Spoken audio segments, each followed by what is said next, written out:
Hello' everyone, মোৰ অন্য এটা মিনি ব্লগলৈ আপোনালোকক স্বাগতম জনাইছোঁ। যদিওবা অসমৰ পৰিস্থিতি একেবাৰে বেয়া, জুবিন দা আমাৰ মাজত নাই, তথাপিও আমিতো দেৱীৰ আগমনক বাধা দিব নোৱাৰোঁ বা দেৱীক পূজা নকৰাকৈ থাকিব নোৱাৰোঁ। পূজাত যাবৰ বাবে ওলাইছোঁ। আজি যিহেতু মহা অষ্টমী হয়, প্ৰত্যেক বছৰে অষ্টমীৰ দিনাখন শৰাই দিয়া হয় আৰু সন্ধি পূজাও কৰা হয়। সেইবাবে এইবাৰো ওলালোঁ একেবাৰে ওচৰতে থকা পূজা মণ্ডপলৈ বুলি সন্ধি পূজা কৰিবৰ বাবে। যিহেতু এইবাৰ সন্ধি পূজা 1 তাৰিখৰ পৰা আছিলে, অকণমান আগতীয়াকৈ গৈছোঁ, নহ'লে পূজা কৰিবৰ বাবে ঠায়ে নাপায়, সেইবাবে সোনকালেই গৈছোঁ অকণমান।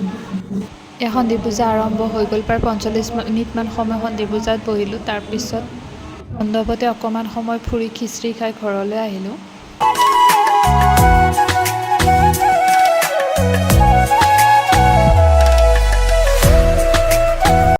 গধূলি সময়ত ওলালোঁ পুথিমাৰি পূজালে বুলি। যিহেতু বিয়াৰ আগত ইয়াতে পূজা চোৱা হৈছিলে, সেইবাবে এইবাৰো ওলালোঁ পুথিমাৰি পূজালে বুলি।